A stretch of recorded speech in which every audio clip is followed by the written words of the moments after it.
Hello everyone, मैं हूं अमित विशाल और आप सभी का स्वागत करता हूं मेरे चैनल दीक्षा क्लासेज में।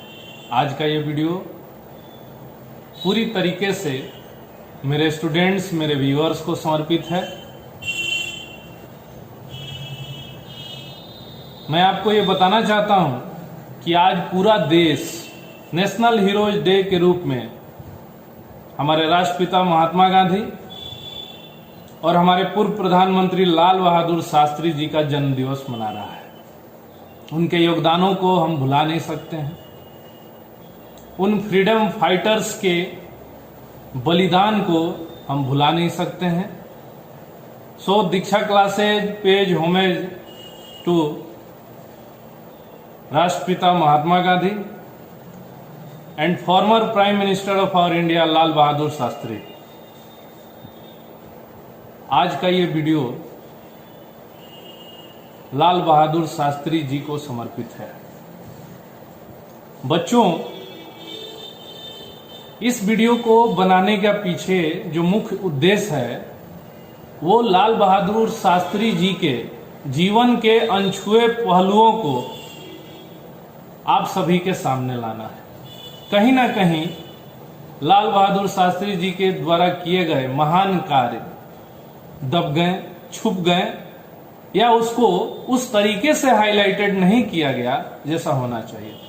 एक शिक्षक होने के नाते मेरा ये दायित्व है कि मैं अपने देश के उस महान स्वतंत्रता सेनानी, हमारे देश के पूर्व प्रधानमंत्री, हमारे देश के पूर्व यूनियन मिनिस्टर जिन्होंने कई मंत्रालय संभाले, उनके बारे में आप सभी बच्चों को, मेरे सभी व्यूअर्स को कुछ बताऊं ताकि हम सभी उनके जीवन से प्रेरणा ले सके और उनके योगदानों को सदियों तक याद रखा जा सके। लाल बहादुर शास्त्री जी का जन्म आज ही के दिन 1904 में वाराणसी से लगभग 7 मील की दूरी पर स्थित एक छोटा रेलवे स्टेशन मुगलसराय वहां हुआ था।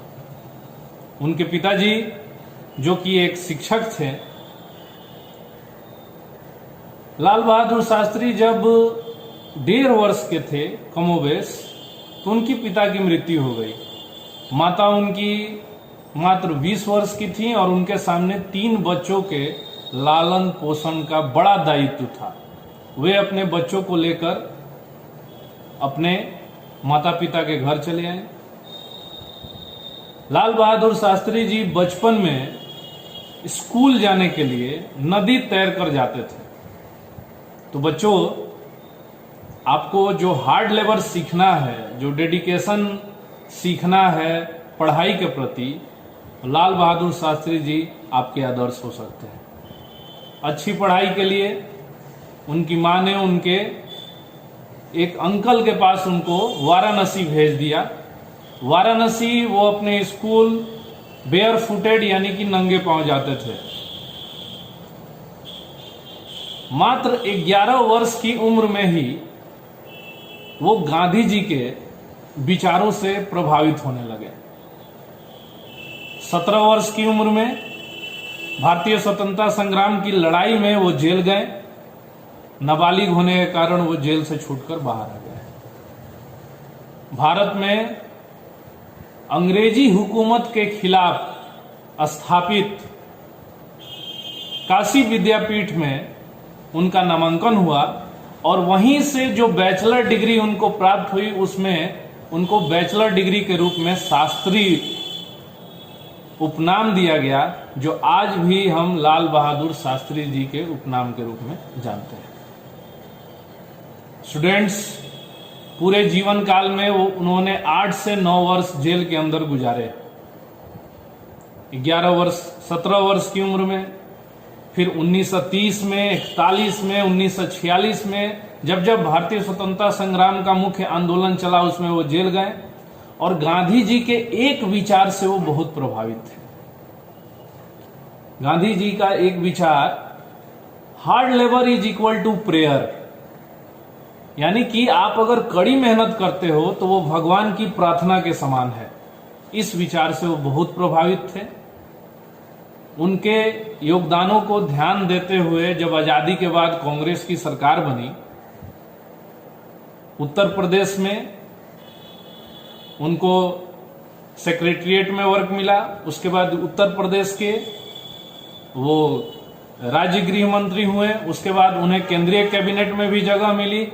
वो रेलवे मिनिस्टर भी रहे, वो टेक्सटाइल मिनिस्टर भी रहे और भी ढेर सारे विभागों को उन्होंने चलाया।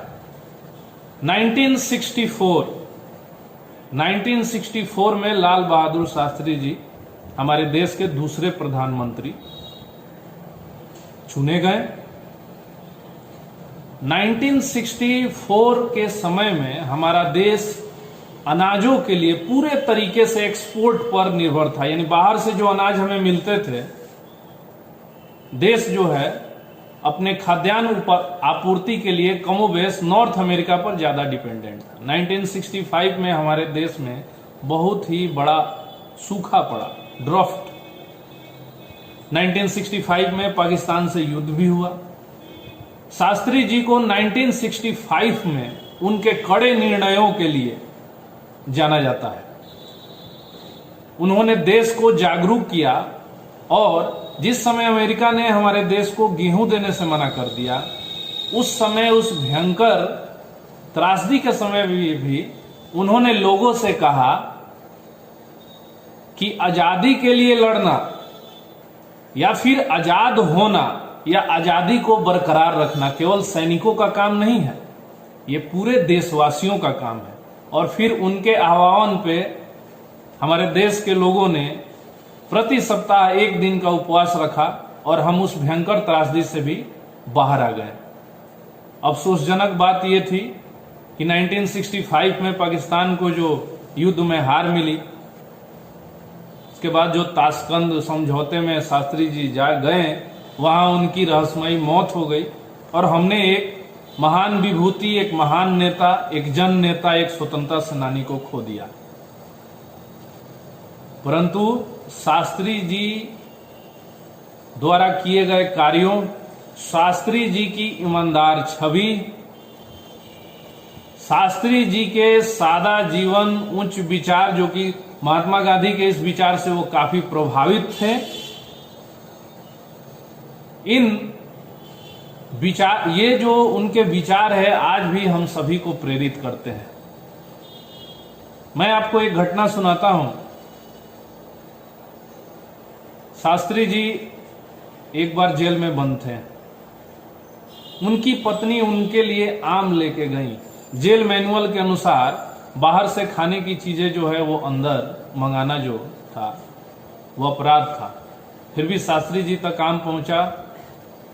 इसके विरुद्ध में वो जेल में ही अनशन पे बैठ गए थे कि ये गलत है। तो एक ऐसा बच्चा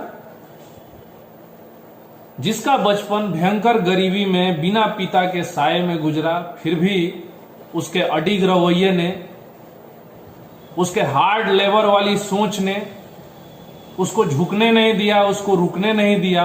वो निरंतर पढ़ाई करते रहे, निरंतर सीखते रहे, गलत कार्यों, अंग्रेजी हुकूमत के खिलाफ हमेशा आवाज उठाते रहे। भारत के सबसे बेहतरीन पॉलिसी मेकर्स में बन के उभरे, राज्य को चलाया, देश को चलाया, पूरे देश की जनता को जागरूक किया। ऐसी महान शख्सियत वाले थे हमारे शास्त्री जी। उन्होंने ही जय जवान जय किसान का नारा दिया। देश में खाद्यान्नों की जो कमी थी उसके निराकरण के लिए उन्होंने कई महत्वपूर्ण काम किए। तो इसीलिए स्टूडेंट्स, मैंने ये वीडियो बनाया ताकि हम लोग अपने राष्ट्रपिता महात्मा गांधी को के योगदान को भुला नहीं सकते। वो राष्ट्रपिता ही हैं, लेकिन साथ ही साथ हमें शास्त्री जी के भी योगदान को याद रखना है और इस महान शख्सियत के विचारों को जिंदा रखना है। और एक विचार जो उन्होंने कहा था कि hard labour is equal to the prayer, कड़ी मेहनत का साथ कभी नहीं छोड़ना है। सो स्टूडेंट्स, मैं आपसे आज्ञा चाहता हूं। आज पूरे दिन हम लोग नेशनल हीरोज डे मनाएंगे और प्रयास करेंगे कि गांधी जी और शास्त्री जी के विचार जो हमारे अंदर हमारे खून को उद्वेलित कर देते हैं, हमारे अंदर ऊर्जा का संचार कर देते हैं, उसको हम अपने अंदर समावेशित करें। धन्यवाद।